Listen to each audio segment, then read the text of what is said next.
21 November 2021 रोजी घेण्यात आलेल्या TET परीक्षेत विचारलेल्या गणिताच्या एका प्रश्नाचं उत्तर आजच्या आपण व्हिडिओत पाहणार आहोत.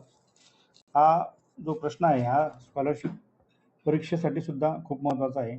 तसेच नवोदयच्या विद्यार्थ्यांना सुद्धा अशा प्रकारचे प्रश्न विचारले जातात. प्रश्न आहे, एका वर्तुळाकृती बागेमध्ये असणाऱ्या आयताकृती मैदानाची लांबी 56 मीटर व रुंदी 42 मीटर आहे. जर मैदानाचे चारही शिरोबिंदू वर्तुळाकृती बागेच्या परिघावर असतील तर मैदान वगळता उर्वरित बागेचे क्षेत्रफळ किती चौरस मीटर असेल. आता या प्रश्नामध्ये आपल्याला सर्वप्रथम आकृतीच्या माध्यमातून समजून घ्यायचं आहे की नेमकं आपल्याला या ठिकाणी प्रश्न काय विचारलाय आणि आपल्याला काय करायचं आहे.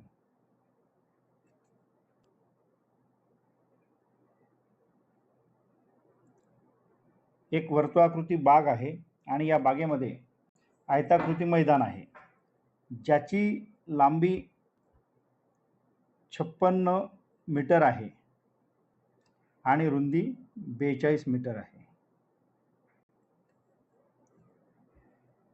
आता या मैदानाच्या उर्वरित बागेचा जो भाग आहे या भागाचं आपल्याला क्षेत्रफळ काढायचं आहे. अशा प्रकारचे उदाहरण सोडवताना आपल्याला आयताचे क्षेत्रफळ माहिती असणे आवश्यक आहे.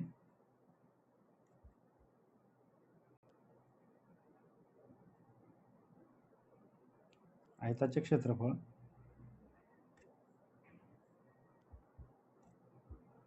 ते आहे लांबी गुणिला रुंदी आणि दुसरं वर्तुळाचे क्षेत्रफळ. वर्तुळाचे क्षेत्रफळ बरोबर पाय आर वर्ग. या ठिकाणी आर म्हणजे त्रिज्या आणि पायची किंमत 22/7 असते. मग वर्तुळाच्या क्षेत्रफळातून आपण जेव्हा आयताचे क्षेत्रफळ वजा करू तेव्हा उर्वरित बागेचे क्षेत्रफळ आपल्याला काढता येईल. सर्वप्रथम आता आपण आयताचे क्षेत्रफळ काढूया.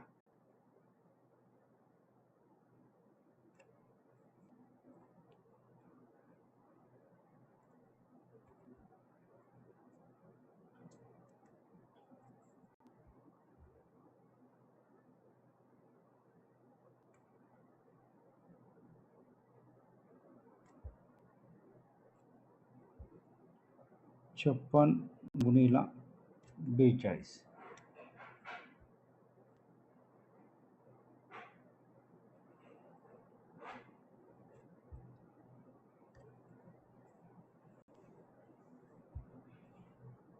2352. आपल्याला अशा पद्धतीने गुणाकार करावा लागणार आहे. 56 गुणिला 42 हा गुणाकार आपण जेव्हा करू तेव्हा हे 2352 उत्तर आपल्याला मिळणार आहे. बेसक 1202 हातच्याला 1 5 10 आणि 11 या ठिकाणी 0 4 सक 24 24 4 हातच्याला 2 5 चोक 20 आणि 2 22 2 4 आणि 5 2 आणि 3 2352. अशा प्रकारे हे उत्तर आपण मिळवलेलं होतं. मी तुम्हाला डायरेक्ट उत्तर सांगितलं वेळ आपल्याकडे कमी असल्यामुळे. यानंतर आता हा जो आयत होता की ज्याची लांबी 56 आहे आणि रुंदी 42 आहे आणि हा वर्तुळावर हा आयत आहे. म्हणजे जर अशी मध्यभागी रेषा टाकली तर हा वर्तुळाचा व्यास आपल्याला मिळेल. मग पायथागोरसच्या प्रमेयानुसार या काटकोन करणाऱ्या दोन्ही बाजूंच्या वर्गांची बेरीज केली तर या कर्णाची वर्गाची बेरीज आपल्याला मिळेल. मग कर्णाचा वर्ग बरोबर 42चा वर्ग अधिक 56चा वर्ग. आता 42चा वर्ग आहे 1764 आणि 56चा वर्ग आहे 3136. आता हे सुद्धा आपल्याला गुणाकार करून काढता येऊ शकतं.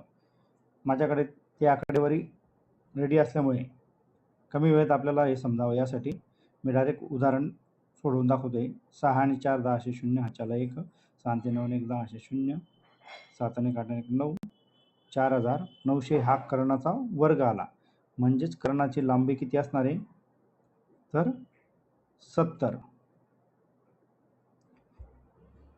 कर्णाची लांबी आहे 70 आणि हे आयताचे क्षेत्रफळ मिळाले 2352. मग कर्णाची लांबी जर 70 आहे म्हणजेच वर्तुळाचा व्यास 70 आहे, याचाच अर्थ वर्तुळाची ही जी त्रिज्या आहे ही 35 सेंटीमीटर आहे, कारण आपल्याला माहिती आहे की त्रिज्येच्या दुप्पट व्यास असतो. मग आपल्याला या ठिकाणी वर्तुळाचं त्रिज्या मिळाली आहे 35 आर, ज्याला आपण इंग्रजीत रेडियस म्हणतो, ही 35 आहे. आता आपल्याला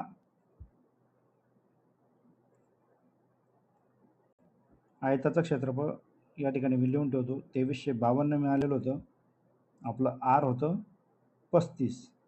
आता वर्तुळाचं क्षेत्रफळ जे पाय आर वर्ग म्हणजेच 22/7 गुणिला 35 गुणिला 35. 7 ने 35ला भाग दिला 5. 22 पंचे 10 110 गुणिला 35. 110 गुणिला 35 येईल 11 5 55, पहिले 0, 11 5 55, 5 हातच्याला 5, 11 33 आणि 5 38. 3850 हे पूर्ण वर्तुळाचं क्षेत्रफळ आलेलं आहे. आता आपल्याला काय करायचं आहे, वर्तुळाच्या क्षेत्रफळातून 3850 मधून आयताचं क्षेत्रफळ वजा करायचं आहे 2352, म्हणजे मग आपल्याला उर्वरित बागेचं क्षेत्रफळ मिळणार आहे. आता 10तून 2 गेले 8, 15तून 6 गेले 9, 8तून 4 गेले 4, 3तून 2 1, 1498 मीटर स्क्वेअर किंवा चौरस मीटर एवढं याचं उत्तर येणार आहे, 1498. धन्यवाद.